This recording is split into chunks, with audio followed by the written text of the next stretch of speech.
보통은 할 수만 있으면 더 큰 힘을 갖고 살고 싶어 합니다. 그런 마음이 강하면은 그런 쪽으로 열심히 노력을 하고 수고를 하면서 살아갑니다.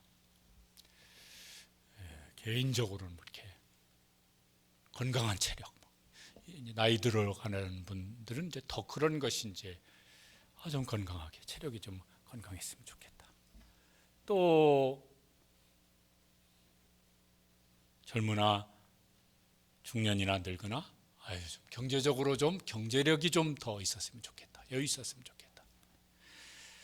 또 뭔가 좀 힘께나 쓰는 사람들은 좀 더 큰 권력을 가질 수 있었으면 좋겠다. 무슨 나라의 지도자들이나 이런 사람들은 또 이렇게 나라가 이렇게 전쟁 위협 이런 나라들은 이제 군사력이 더 강해졌으면 좋겠다. 이러면서요, 거기에 뭔가 이렇게 노력을 하고 힘을 쏟으면서 이제 살아갑니다. 더 큰 힘을 가지면 다 좋을까? 내가 더 큰 힘을 갖는다고 하면 그게 나한테 다 좋을까? 어떨 것 같습니까? 두고 봐야 될 것 같아요. 좋을 수도 있고 안 좋을 수도 있는 일이 우리가 살면서 이제 우리 삶 속에서 일어납니다. 유익할 수도 있지만은 그게 없었더라면은 이런 어려움 안 겪는데 해로울 수도 있습니다. 그러니까 중요한 것은 이제 어떤 힘을 얼마나 많이 갖느냐 이거보다 더 중요한 것은 그 힘을 어디다 쓰느냐가 더 중요한 것 같아요. 그거에 따라서 유익할 수도 있고 해로울 수도 있고 그런 것 같습니다. 오늘 읽은 말씀에 여러 사람들의 힘이 이렇게 충돌하는 내용들이 나옵니다. 이 사람들이 힘을 이제 어디에다 쓰고 있어요. 그런데 그게 이제 이 사람들한테 어떤 결과를 가져왔을까? 그 중에 이제 예수님도 나오고 예수님이 이제 보여주시는 거죠. 우리가 가진 힘을 어떻게 써야 되느냐 이걸 이제 예수님께서 우리에게 가르쳐 주시기도 하십니다. 맨 먼저 등장한 사람은 대제사장들과 백성의 장로들이라고 나옵니다. 저 사람들은 이제 공회원 이런 사람들이에요. 그 당시에 종교 권력이 제일 센 권력이었습니다. 종교 권력을 다 가지고 있는 사람들. 또 정치적인, 물론 로마 식민지지만은 속국이지만은 그 안에서 어떤 자율적인 정치를 해나가는 부분에서는 종교 권력과 정치 권력을 다 가지고 있는 사람들이 저 사람들입니다. 이 사람들이 이제 힘을 어디다 씁니다. 그 다음에 뭘 어디다 힘을 쓰느냐면은 파송된 무리가 칼과 파송된 큰 무리가 칼과 뭉치를 가지고, 저 파송된 큰 무리는 로마 군인도 일부 있을 수 있겠고 그 성전 경비를 서는 경비대원들 군인들입니다. 이 사람들을 무장시켜 가지고 파송을 합니다. 뭔 일을 지금 하려는 거예요? 뭔 일을 하려는 거냐? 그 뒤에 나오는 내용이 뭡니까? 예수님을 체포하려는 겁니다. 체포해서 죽이려는 겁니다. 예수님이 메시아 사역을 시작할 때부터 이 사람들 눈에 거슬렸습니다. 예수님이 하시는 말씀이든지 또 사람들이 예수님을 따르는 것이 이 사람 눈에 영 거슬렸습니다. 그때부터 어느 시점부터 저거 죽여야 되는데 이런 생각을 했고, 이제 그게 한 3년 반 동안 계속 누적되어져서 여기 26장 3절 4절 보면은 이게 이제 최종적인 이제 그들의 결의사항입니다. 대제사장들과 백성의 장로들이 예수를 어떻게 해요? 흉계로 죽이려고 의논하대. 그냥은 죽일 명분이 마땅치가 않아요. 그러니까 뭔가 이렇게 뭔가 명분을 만들어 가지고 그게 흉계예요. 그래서 예수님을 죽이기로 그들이 이제 최종적인 결론을 내린 겁니다. 왜 그럴까? 이 사람들이 메시아 사역 초기 때부터 예수님이 사람들에게 주목을 받았습니다. 기적을 행하시고 병든 자를 고치시고 또 예수님이 가르치는 교훈을 들으면서 와, 이거는 여기 종교 권력자들 이 사람들이 가르친 거와는 수준이 다르네. 막 이래서 막 요새 말로 하면 은혜를 받고, 어떤 때는 막 수만 명이 예수님을 따르고 와, 저분이 우리가 기다리던 메시아네. 그러면서 이제 이 사람들은 성경을 가르치는 사람들이거든요. 와, 우리가 고대하던 메시아가 드디어 오셨구나. 이러면서 예수님 앞에 맨 앞에 달려 나왔으면 좋았을 텐데 그 일은 하지 아니하고 뒤에서 여러 가지 조종하는 작업들을 합니다. 그래서 이제 예수님 메시아가 아니라고 여러 가지 이제 이유를 댑니다. 그리고 그거 가지고도 이제 부족할 것 같으니까 이게 죽여야 되겠는데 어떻게 하면 죽일 수 있을까? 신성모독죄. 그들에게는 그 당시 그들 사회에서는 제일 큰 죄가 뭐냐면 신성모독죄예요. 하나님을 모독한 죄예요. 이 신성모독죄를 예수님한테 뒤집어 씌웁니다. 그러면 죽일 수 있는 이제 명분이 생기거든요. 그래서 예수님을 죽이려고 하는 일에 그들이 가지고 있는 그 권력을 하여튼 거기다 집중을 하고 있습니다. 큰 이유는 뭐예요? 자기들의 권력을 안 빼앗기려고, 자기들의 권력을 유지하고 그 권력을 지키려고 거기에 방해가 된다고 생각되는 예수님을 제거하려는 것이. 깨끗이 제거하려면 죽여야 되겠어요. 그러려면 신성모독죄를 뒤집어 씌워서 그런 흉계로 예수님을 죽이기로 이제 최종 결론을 내린 것입니다.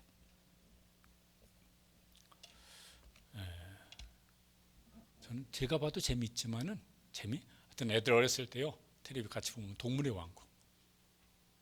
동물의 왕국을 보면은 싸우는 일이 이제 종종 나와요. 그 제일 싸우는 이유가 뭘까 그러면은 그 중에 하나가 영역 싸움이더라고. 여기는 내 영역이다. 여기 침범하는 놈은 내 가만 안 둔다.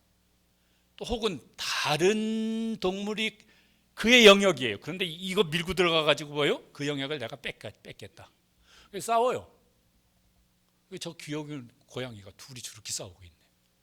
저 먼 새인데 둘이 저렇게 싸우고 있어요. 내 거 지키고 네 거 빼앗겠다는 거예요. 내 거는 지켜서 안 빼앗기고 네 거는 내 힘으로 빼앗아 와서 내 거 삼겠다는 거예요. 그래서 싸워요.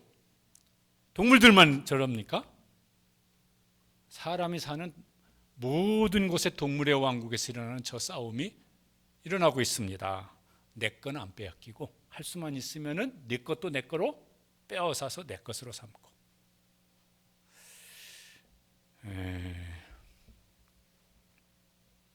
어린 손주들이 저희 집에 있잖아요. 둘이 형제끼리 나름대로 잘 노는데 어떤 때 보면은 장난감이 형이 가지고 있는데 동생이 그걸 가지고 빼앗아서 지가 가지고 놀려고. 동생이 먹는 과자를 지가 빼앗아서 지가 먹으려고. 지 손에도 과자가 있으면서. 내 거는 지키고 네 것도 빼앗아서 내 것을 삼고. 이게 형제끼리도 일어나요. 형제의 난. 이게 집에서 일어나잖아요. 혹은 무슨 여동생이 오빠한테 그런다더니 하여튼 남매의 난 이런 게 일어나요. 부부의 난 이런 건 안 일어납니까? 내 자존심은 지키고 네 자존심은 확 뭉개버리고 이래가지고 부부의 난 일어나기도 하고. 교회에서는 안 일어날까? 안 일어나야 되는데. 직장 가면 안 일어납니까?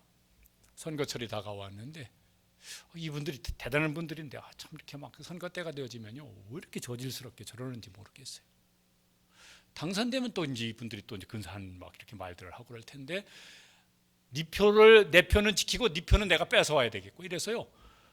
진짜 이렇게 저런 말들을 왜 저렇게 말들을 저렇게 추잡스럽게 하고 저러냐 막 이런 것들이 많이 나와요. 동물의 왕국이지 동물의 왕국. 동물은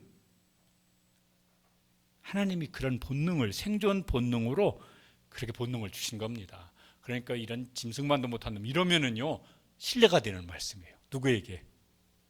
그 짐승들에게 신뢰가 되는 말씀이에요. 또 하나님께도 신뢰가 되는 말씀이에요. 그거는 그렇게 종족 보존을 하고 그렇게 생존하도록 하나님께서 동물들에게는 생각을 주신 것이 아니라 본능을 주셨습니다. 사람은 본능도 있지만 뭘도 주셨어요? 생각도 주셨어요. 양심도 주셨고. 그래서 이걸 잘 생각을 해가지고 또 선한 양심을 가지고 잘 생각을 해가지고 판단을 하고 결정을 해야 합니다. 그런데 그냥 내 건 지키고 네 것도 뺏어서 내 것도 내 것이요 네 것도 내 것 예전에 이런 이게 어디 교회에서 불렀나 어디서 불렀나 이런 게 있었어요. 여기 지금 대제사장들과 백성의 장로들이 지금 그거 하고 있습니다. 그 사람들한테 무슨 유익이 되겠습니까? 당장은 무슨 개 장애물을 제거한 것 같아요. 예수님 결국은 십자가에 못 박아 죽였으니까. 그런데 그들은 하나님과 상관이 없는 사람이 돼버리네. 여전히 성경을 가지고 뭘 가르치기도 하고, 뭐 성전에서 제사도 뭐 하나님께 드린다고 하면서 하나님께로부터 점점 멀어지는 사람, 예수님의 구원으로부터 완전히 멀어진 사람. 뭔 유익이 그들에게 있을까? 그러면은 잠깐 유익했는지 모르겠지만은 유익이 될 게 없죠. 우리는 이제 다른가? 예수님을 믿는 예배드리는 우리는 다른가? 달라야 되겠는데, 다르면 좋겠는데, 그래야 예수님도 좋으시고 우리에게도 그게 이제 유익이 될 것인데 얼마나 다른가? 이걸 이제 이렇게 우리가 지금 사순절 다음 주간 고난 주간 이렇게 이제 고민을 좀 하면서 기도를 하고 뭔가 또 정리가 될 것은 좀 정리가 되고 이제 그러면 더 좋겠습니다. 우리가 어떤 이제 힘을 가지고 있어요. 막 이렇게 무슨 우리 중에 막 정치적인 권력을 가지고 있다. 이런 분들은 이제 뭐 아니지만 어떤 힘을 가지고 있어요. 내 나름대로 집안에서 권력이든지 교회 안에서 권력이든지 어디 직장 가서 권력이든지 나름대로 뭔가 이렇게 있어요. 근데 거기다가 그게 힘이죠. 거기다가 욕심을 더하면 어떻게 될까? 사람도 악해지니까 그 사람이 하는 것이 악행을 하게 되어지는 것 같아요. 그런데 그 힘에다가 사랑을 더하든지 겸손을 더하든지 이러면 이제 어떻게 될까? 그러면은 사람이 선한 생각을 하고 선한 일을 하게 되어지고, 저 사람 좋은 사람이야. 사람이 선해지고 그 사람이 뭔 일을 하니까 선을 행하게 되어지고 이런 것 같습니다. 그러면 어떻게 될까요? 다른 사람한테도 유익하지만은 결과적으로는 자기에게도 유익할 거예요. 갈라디아서 6장 7절, 저 말씀을 우리가 이제 잘 기억을 하면은 우리에게 참 유익이 많이 될 것입니다. 같이 읽어보시죠. 하나님은 업신여김을 받지 아니하시나니 사람이 무엇으로 심든지 그대로 거두리라. 그래서 유익한 것을 남을 위해서, 나를 위해서, 남을 위해서 유익하는 건 결국 자기에게도 유익할 것 같아요. 나만 유익한 건 결국은 자기에게도 해가 되어지고 남에도 해가 되어지는 일이 훨씬 더 많은 것 같습니다. 또 한 이제 부류의 사람이 나옵니다. 여기는 힘은 힘인데 돈의 힘을 사랑하는 사람 같아요. 누구냐면 47절 그 다음에 이렇게 나옵니다. 12 중에 하나인 유다가 왔는데 그와 함께 왔더라. 예수님을 체포하려고 하는 군인들, 그 군인들을 파송한 백성의 대제사장들과 백성의 장로들과 한편이 됐어요. 그들과 한 통속이 되어졌어요. 그래서 그들과 함께 왔어요. 누구에게로 왔어요? 예수님께로 왔어요. 왜 그랬을까? 그러면은 요 유다가 이미 요 행동을 하기 전에 그 제사장들과 거래를 했습니다. 흥정을 했습니다. 15절, 26장 15절에 보면은 저런 흥정을 합니다. 내가 예수를 너에게 넘겨주리니 얼마를 주려느냐. 예수님 몸값을 흥정을 하는 거예요. 그들이 은 30을 달아주거늘. 예수님이 무슨 무 한 단, 배추 한 단 이런 게 아닌데 제자라고 하는 유다가 예수님 몸값을 가지고 흥정을 한 겁니다. 저렇게 기록됐지만은 아마 이제 그 내용이 아마 다 기록됐더라면은 좀 더 달라, 못 준다, 깎자, 뭐 이러면서 흥정이 이루어지지 않았을까. 제자인데 예수님 몸값 가지고 흥정을 한 겁니다. 저 사람들이 예수를 제거하려고 하는 걸 가룟 유다도 알았거든요. 그러니까 찾아가 가지고 저런 이제 거래를 한 것입니다.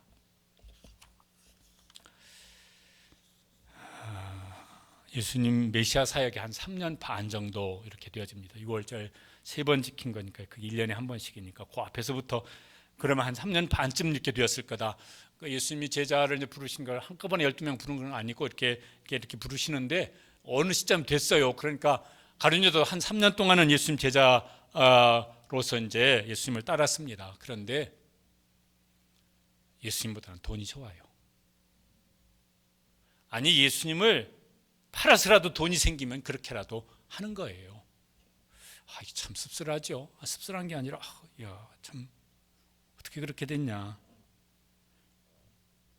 요 사건 5일 전쯤에 마리아가 예수님이 자기 집에 오셨을 때 아주 값비싼 그 향수를 예수님 발에 부어드립니다. 그때 이 가룟 유다가 발끈합니다. 그러면서 아주 근사한 말을 했습니다. 그 요한복음 12장에 나와 있는데, 이 향유를 300데나리온에 팔아 가난한 자들에게 주지 아니하였느냐. 300데나리온이면 요새로 한 뭐예요? 1년 연봉보다 많은 거예요.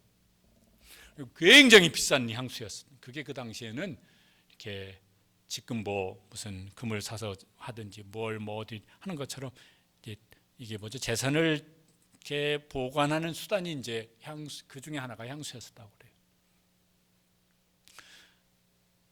마리아가 그걸 예수님 말에 부어 들었는데, 그걸 지켜보고 있던 가룟 유다가 이제 저런 말을 한 겁니다. 그 말만 보면은 그래도 나름 또 괜찮은 생각 같기도 한데, 실제 이제 의도가 있어요. 그게 그 다음 절에 나와 있습니다. 한번 같이 읽어보시죠. 가난한 자들을 생각함이 아니요, 그는 도둑이라 돈꾀를 맞고 거기 넣은 것을 훔쳐갑니다. 그러니까 이 가룟 유다가 그 예수님의 제자 중에 재정 담당자였던 것 같아요. 그런데 이거 뭐죠? 300데나리온, 그러면 한꺼번에 돈이 왕창 들어올 거예요. 그럼 한몫 크게 훔쳐갈 수 있게 되어지는데, 예수님 발에 부어버렸네, 이 마리아가 저게. 그러니까 열불이 난 거예요. 그래가지고 이제 그렇다고 말은 할 수는 없으니까 저런 말로 이제 승질을 낸 겁니다.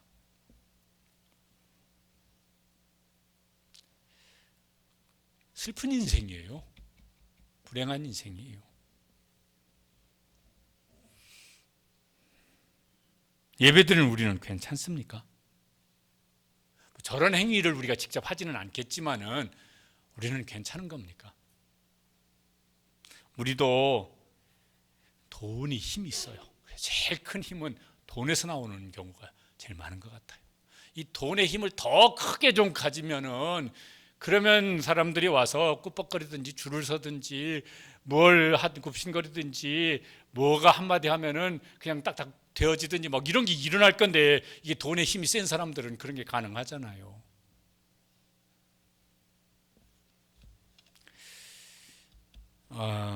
이걸 얼만큼 가룟 유다가 맛을 봤는지 모르겠지만 예수님도 돈벌이 대상 중에 하나가 된 것 같아요. 그래서 이제 유혹을 받은 거고, 그리고 이제 거래를 한 것이겠고, 그리고 이제 그러니까 사람이 진짜 이렇게 너무 이렇게 좀 비열한 행동까지를 이제 합니다. 예수님 앞에 나왔어요. 나오기 전에 이제 자기들끼리 이렇게 뭐 48절에 보면 군호를 짰다고, 내가 가서 입을 맞출 테니까 그 사람 잡으라. 그가 예수라. 멀리서 손가락질만 이렇게 해도 되잖아. 이런 이제 비열한, 진짜 비열한 사람이 이제 되어집니다. 그리고 이제 실제로 이제 하죠. 사실 그 다음 절에 보면은 예수께 나와 뭐라 그럽니까? 라삐요, 안녕하시옵나이까 하고 입을 맞추니. 진짜 이제 비열한 인간이 된 겁니다. 그리고 그 비열한 이제 행동을 하는 것입니다. 그걸 가능하게 한 것이 뭘까? 그럼 앞의 내용을 보면은 그가 갖고 싶은 돈에 대한 욕심이, 사람이 뭐야 이렇게 하나 이렇게 확 꽂히면은 그 앞뒤 이렇게 좌우 살피는 게 잘 안 되어지잖아요. 그죠? 애나 어른이라. 거기 하나 확 꽂히면요, 그 다음에 결과가 어떻게 될지, 다른 사람들은 어떻게 할지, 또 그게 나한테는 뭐 어떻게 될지, 이게 잘 이렇게 분별이 잘 안 되어지는 것 같아요. 그러니까 그걸 이제 거기에 이제 꽂혀 있는 겁니다. 가룟 유다는 그 후에는 후회하는 모습이 나오지만 이때까지는 돈에 꽂힌 겁니다. 그래서 이런 행동을, 이것도 누가 시킨 것도 아니에요. 자기가 하겠다고 그런 거예요. 내가 그렇게 하겠다. 그러니까 잡아라, 이렇게 된 것이. 예수님이 이제 말씀을 하십니다. 이 말씀하실 때 이제 예수님 마음이 이제 어떠셨을까, 얼마나 씁쓸하셨을지 모르겠는데 50절에 보면은 예수님께서 이 가룟 유다를 뭐라고 부르십니까? 친구야.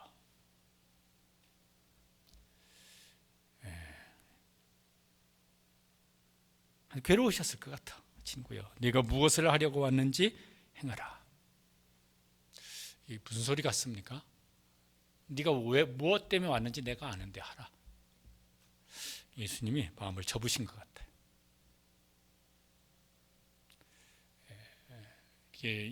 이러신 가룟 유다야, 내가 마지막 기회 줄게. 너 돌이켜라. 이런 말씀을 안 하시고 네가 하려고 하는 거 하라. 그러니까 예수님 마음을 접으신 것 같아요. 이게 제일 두려운 일인 것 같아요. 누가 나한테 네 하고 싶은 대로 해. 그러면 그 사람이 나한테 마음을 접었다 소리예요. 그게 좋은 일일 때 그러면야 괜찮지만은 부모님은 아이들이 한번 속을 썩여도 이런 말은 아닌 것 같아요. 얘는 그냥 네 멋대로 해. 이 말은 하지 말아야 될 말일 것 같아요. 그 말은 뭐예요? 포기할 말이거든요. 암만 화가 나도 부부지간이든지 부모 자식지간이든지 혹은 교회 안에서도요, 밖에 나가서 그런 말은 함부로 할 말이 아니지만은 그 말은 이제 마음을 접은 거예요. 포기한 거예요. 와, 거기까지 하는 가룟 유다의 모습을 예수님이 보시면서 그러신 것 같아요. 너무너무 불행한 일이죠. 그럴 때라도 가룟 유다가 돌이켰더라면은 그러면 얼마나 좋았을까 싶은데 가룟 유다도 돌이키지 못했습니다. 거기에 그냥 꽂혀가지고 돌이키지 못합니다. 가룟 유다가 이 돈 받아가지고 뭘 이렇게 뭘 잘 먹고 잘 살고 막 뭔 유익이 생깁니까? 이제 뒤에 가서 정신이 조금 돌아온 것 같아요. 예수님 막 이렇게 이제 모욕당하시고 학대당하시고 고난당하시는 거 보면서 그때 이제 마음에 죄책감이 들었습니다. 그래서요, 그거 그 은30 받은 거 가지고 있던 거 다시 대제사장들 앞에 가서 패대기 치면서 나 이 돈 안 갖는다.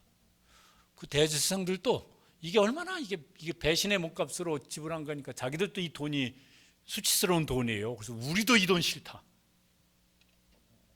그래가지고 뭐 이제 아무도 이 돈을 딴 용도로 쓰이는 게 성경에 보면 나옵니다.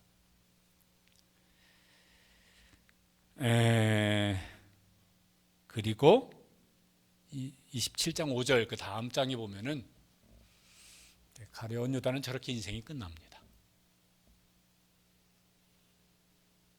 그가 제자였었는데, 예수님 12제자 중에 한 사람이었었는데, 어떤 욕심도 우리가 이제 지나치면 이게 참 큰일이지만은 돈 욕심에 대한 경고가 성경에 제일 많이 나오는 것 같아요. 왜? 우리가 거기에 욕심을 그 욕심에 빠지기가 제일 쉬우니까. 디모데전서 6장 10절 말씀 다 함께 읽어보시겠습니다. 돈을 사랑함이 일만하게 뿌리가 되나니 이것을 탐내는 자들은 미혹을 받아 믿음에서 떠나 많은 근심으로써 자기를 일만하게 뿌리라고. 그 사람들은 유혹을 받는다고. 그래서 믿음에 떠나게 되어진다고. 근데 그 결과가 뭐냐면 결국은 자기가 그 근심으로 그 유혹을 받아서 믿음을 떠났는데 그게 행복이 되지 않냐고 근심으로 자기 마음을, 자기 영혼을, 자기 삶을 계속 찌르는 가시가 될 거라고. 지금도 우리 이것 때문에 고생하는 일이 얼마나 많지 않습니까?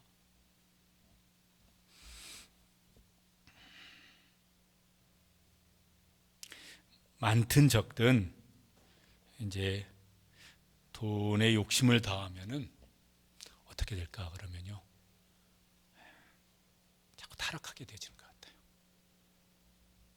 하나님께도 그렇고 사람에게도 그렇고, 그죠? 근데 이제 돈에다가 하나님 사랑이든 가족 사랑이든 이웃 사랑이든 이제 사랑을 더하게 되어지면은 그때는 유익한 도구가 되어지죠. 남한테도 유익하고, 그러면 이제 하나님께도 잘했다고 칭찬하실 거고, 천국에 가서도 하나님이 상을 주실 것이겠고, 그러니까요, 그건 이제 모두에게 유익이 되어질 것입니다. 가룟 유다, 저런 형편없는 인간이 다 있어? 이렇게 말하기가 쉽지 않아요. 좋은 욕심이 다 우리 속에 있으니까. 그러는데 그 욕심 때문에 가룟 유다처럼 되지 아니하도록 조심하고 늘 깨어 있고, 그 돈이 선한 도구가 되고 유익한 도구가 될 수 있도록 그렇게 늘 기도하고 생각하고 또 결정하고 나아갈 수 있게 되시길 바랍니다. 그 다음에 이제 또 다른 힘을 쓰는 사람이 나와요. 여기 이제 칼을 써요. 근데 이게 누구냐면은 51절에 보면은 예수와 함께 있던 자 중 하나가 손을 펴 칼을 빼어 대제사장의 종을 쳐 그 귀를 떨어뜨리니 칼을 사용합니다. 저기 이제 성경 다른 곳에는 누구라고 나옵니까? 베드로예요. 베드로가 칼을 그날 저녁에, 보통은 칼을 차고 다니는 사람이 아닌데 그날 저녁에 칼을 품었어요. 그 앞에 예수님께서 하셨던 말씀이 있거든요. 시험에 들지 않게 깨어 있어 기도하라. 이럴 때 기도했더라면 어떻게 행동을 했을지 모르겠는데 그때 기도는 안 하고 칼을 품고 잠잤었거든요. 칼을 휘둘렀습니다. 예수님을 지금 체포하려고 나오는 군인 중에 맨 앞장선 사람인지 누군지 칼을 휘둘렀습니다. 휘둘렀는데 뭐예요? 귀만 잘랐습니다. 귀를 잘랐던 걸 보면 처음부터 귀를 자르려고 칼을 휘두른 게 아니라 뭘 자르려고? 목을 베려고 칼을 휘둘렀던 것 같아요. 근데 베드로가 어부지 뭐 검객이 아니잖아요. 그러니까 칼솜씨가 시원찮아가지고 귀만 하나 자른 것 같아요. 누가복음을 보면 다른 제자들도 칼을 가지고 있었던 제자들이 있었던 것 같아요. 22장 49절에 보면 주여 우리가 칼로 치리이까. 우리라 이랬은 거 보니까 다른 제자들 중에서도 칼을 가지고 있었던 제자들이 있었던 것 같아요. 근데 다른 제자들은 멈칫거리고 있었고 베드로가 이렇게 원래 행동파니까 나서서 이제 칼을 휘두른 거죠. 베드로는 왜 칼을 휘둘렀을까? 예수님 잡으려고 그러니까 이것들이 예수님 뭐 이런 마음이 있어서 그런 건가? 그게 막 나름대로 어떤 막 이렇게 예수님에 대한 의리에서 나오는 분노였을까? 어쨌든 이 칼을 휘두르는 거 보면 가만 안 두겠다는 거예요. 어떤 분노 때문에 이제 칼을 휘둘렀는데 그게 어떤 분노가 됐든지 힘이 있는데 분노로 그 힘을 사용하면은 곤란한 일이 많은 것 같아요. 물론 예수님도 의로운 분노를, 그래서 막 예수님도 분노하실 때가 있으세요. 근데 그때 이제 잘못 힘을 사용하면은 말이 폭언이 되어지고, 뭐 막 주먹을 쓰면 폭력이 되어지겠고, 무슨 군사력을 사용하면은 저렇게 전쟁을 일으켜서 막 수십만 명이 죽어도 끔찍도 안 하는 눈 하나 깜빡하지 않는 이런 제 악한 권력자가 되어질 수도 있을 것이겠고.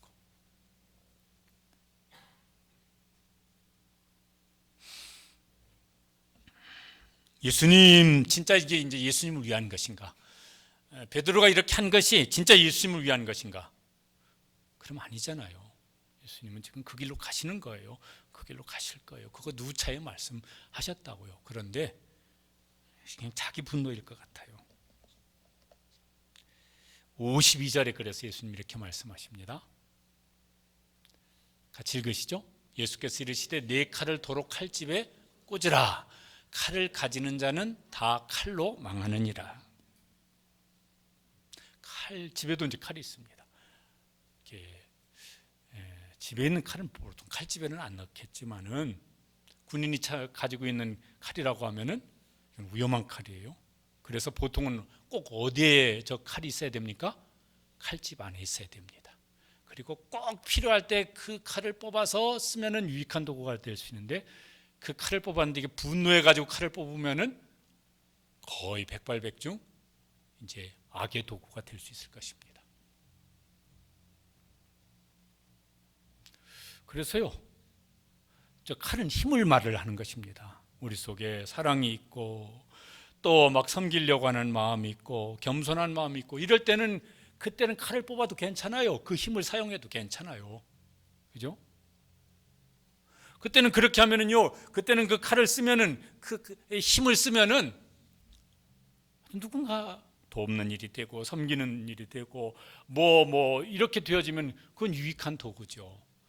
그런데 그 칼의 힘이 내가 지금 마음속에 어떤 분노로 그걸 사용하면은 그러면 베드로가 이게 검객이 아니라서 그나마 다행이지 칼 잘 쓰는 사람 같았으면 이 말고인데 이름이 그 사람 목 베었을 거예요. 예수님이 그 사람들 위해서도 십자가에 죽으시는 사람인데.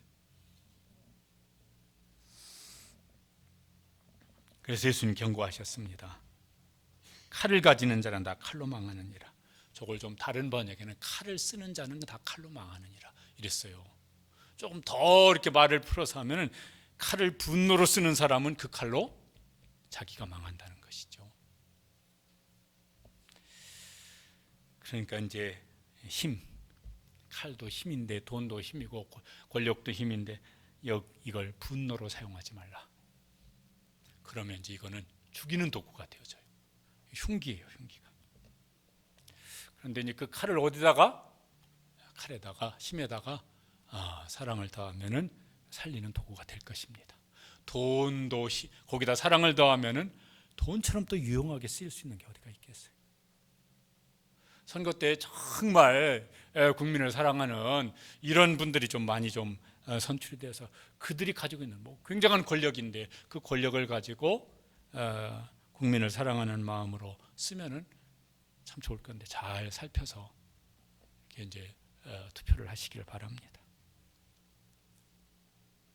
어떤지 칼을 살리는 도구로 우리에게 있는 힘이 살리는 도구가 될 수 있도록 그렇게 이제 그러려면 우리 속에 하나님 사랑도 있어야 되고 하여튼 가족 사랑도 있어야 되고 교회 사랑도 있어야 되고 이웃 사랑도 있어야 그게 가능하지. 안 그러면 이거 안 되어지잖아요. 예수님께서는 이제 힘을 어떻게 사용해야 되는지를 이제 보여주고 계십니다. 베드로가 칼을 뽑았을 때 예수님께서 말리신 다음에 경고하신 다음에 53절에 보면은 이렇게 말씀을 하세요. 저기 내가 얼만큼 능력이 있고 내가 얼만큼 능력을 사용할 수 있는지 네가 모르냐 물으신 건데 읽어보시죠. 너는 내가 내 아버지께 구하여 지금 12군단 더 되는 천사를 보내시게 할 수 없는 줄로 아느냐. 군단은 로마 부대 단위인데 거기 설명 보면은 6,000명 정도로 구성된 부대 단위라고. 그러니까 제가 12군단 그러면요 수많은 천사들을 지금 보내달라고 아버지께 구하면은 안 보내주시겠냐. 저거 예수님이 내가 이 지금 잡으러 온 몇 명의 군인들 무슨 대제사장이나 종교 백성의 장로들 이들의 권력과는 비교할 수 없는 권력을 힘을 가지고 있는 걸 네가 모르느냐. 근데 예수님이 그 권세를 지금 안 쓰고 계세요. 100분의 1도 안 쓰고 1000분의 1도 안 쓰고 그냥 한번 조금만 그냥 이렇게 한 번만 조금만 쓰시더라도 그 잡으러 왔던 사람들 다 그냥 그 자리에 꼼짝 못하고 1시간 동안 마치 못 박힌 것처럼 못하게 서 있게 하시든지 하시면 하실 것인데 그럼 사람들이 다 이렇게 예수님 두려워하고 이럴 것인데 하나도 안 써요. 쓰실 생각이 전혀 없으세요. 또 무능해 보이기까지 그래서 막 또 비웃음 당하잖아요. 네가 무슨 뭐라고 그것도 못하면서 그렇게 막 무시하고 조롱하고 막 능멸하고 하는데도 하나도 안 쓰세요. 아니 그때 조금 쓰시지. 그러면 막 찬송을 받으면서 십자가에 달리셔도 달리실 수 있는데 왜 그거 안 하시는 거예요? 안 쓰세요. 그러면서 이유를 54절에 이렇게 말씀하셨습니다. 같이 읽어보십시다. 내가 만일 그렇게 하면 이런 일이 있으리라 한 성경이 어떻게 이루어지겠느냐. 메시아가 오셔서 고난당하시고 조롱당하시고 멸시당하시고 채찍에 맞으시고 온몸이 부셔지고 찢겨지고 그리고 못 박히시고 죽으시고 그렇게 되리라고 예언된 성경 말씀이 이루어져야 되는데 내가 만일 지금 여기서 무슨 힘을 쓰면은 그 성경 말씀이 이루어지지 않으면 어떻게 되겠느냐? 힘이 없어서 안 쓰냐? 아니다. 그 힘은 어디다 써야 된다고? 성경 말씀이 이루어지는데 그 힘을 써야 된다고. 예수님이 힘을 사용하는 방법이세요.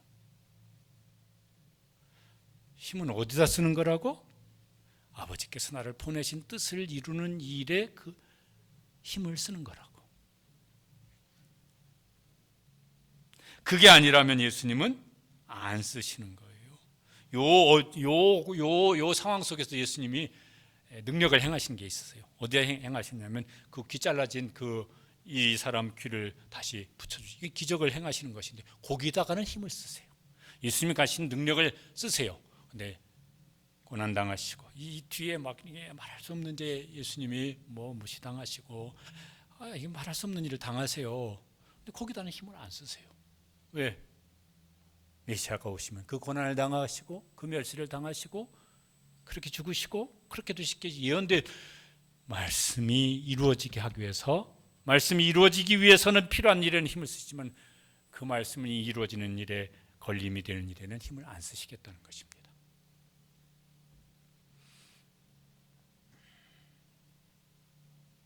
이게 이제 예수님께서 우리에게 보여주신 권력이 됐든 돈이 됐든 칼이 됐든 어떤 힘이 되어졌든 힘을 어디다가 어떻게 써야 되느냐를 이제 보여주신, 예수님이 보여주신, 말씀으로가 아니라 실제 본으로 보여주신 이제 힘 사용 원리인 것이죠.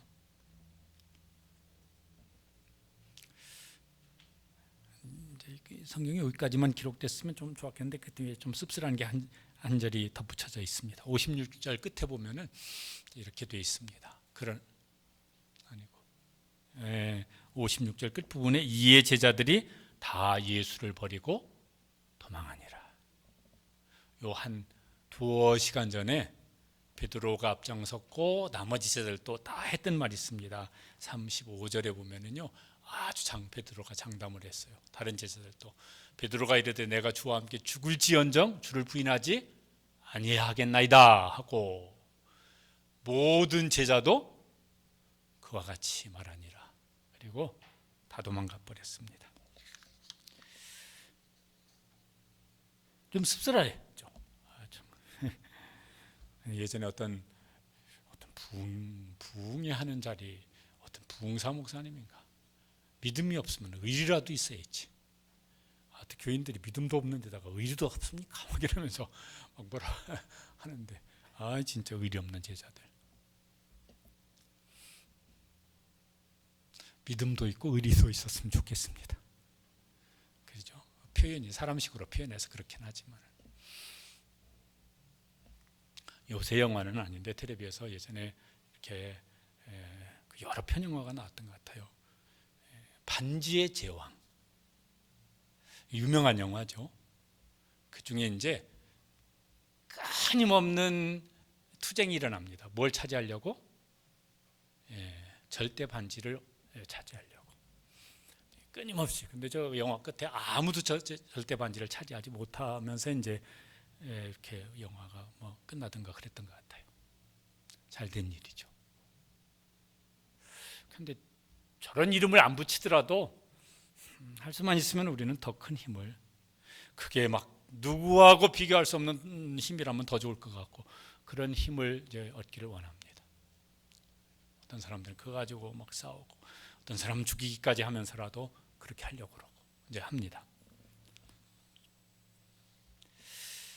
그러면은 자기에게 유익할까? 앞에 나온 대제사장들이나 가룟유다나 베드로나 그렇게 가지고 얻은 유익은 이제 없습니다. 예수님은 어떻게 사용하셨다고요? 그거를 아버지의 뜻을, 성경을 이루는 일에 이렇게 표현하면 좀 죄송스럽긴 하지만 아주 등신처럼, 바보처럼, 아주 바보 천치마냥 그렇게 예수님은 고스란히 다 당하시면서 고난의 길로, 십자가의 길로 가셨습니다. 세상에 등신도 저런 등신이 어디가 있어? 그럴 만큼 그렇게 이제 예수님은 이제 그렇게 가셨어요. 왜요? 그게 성경의 말씀이 이루어지게 하시려고.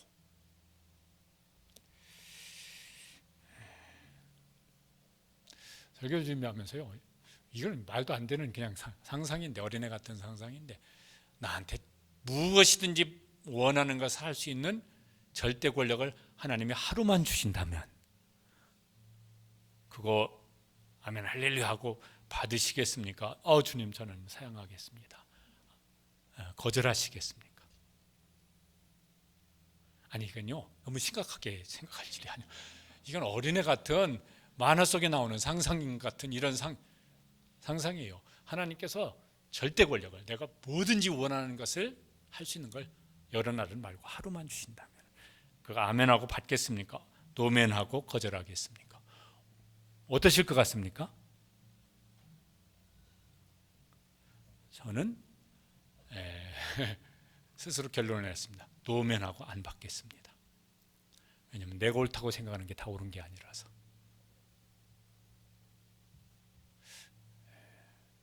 그게 하나님 뜻과 무관한 것이 훨씬 많을 수도 있을 것 같아서. 거기다 막 뭐든지 막 할 수 있는 힘을 다 사용한다. 그러면 하나님 앞에 괴물이 될 수도 있을 것 같아서. 우리에게 주신 힘이 무엇이든지 간에 그 힘을 하나님 보시기에도 하나님께서도 박수 치실 만하고 예수님께서도 마음에 쏙 드시고 나에게도 유익하고 내 옆에 있는 다른 사람에게도 유익한 일에, 그게 권력이 있으면 뭐 유명한 권력가가 아니더라도 하여튼 크고 작은 어떤 힘이라도, 돈의 힘이라도 혹은 칼 같은 힘이라도, 그런 일에 우리의 힘을 예수님 본받아서 잘 사용할 수 있게 되시길 바랍니다. 이제 다음 주간 이제 고난, 이번 주간 지나면 고난 주간이잖아요. 특별히 우리가 이제 이 사순절 고난 주간 보내면서 예수님을 우리가 본받기를 사모하는데 예수님 힘을 어떻게 사용했는지도 잘 본받을 수 있으면 좋겠습니다. 기도하시겠습니다. 기도하실 때 우리 속에 지금 있는 어떤 힘, 어떤 것이 됐든 우리에게 있는 힘을, 또 하나님께서 앞으로 어떤 힘을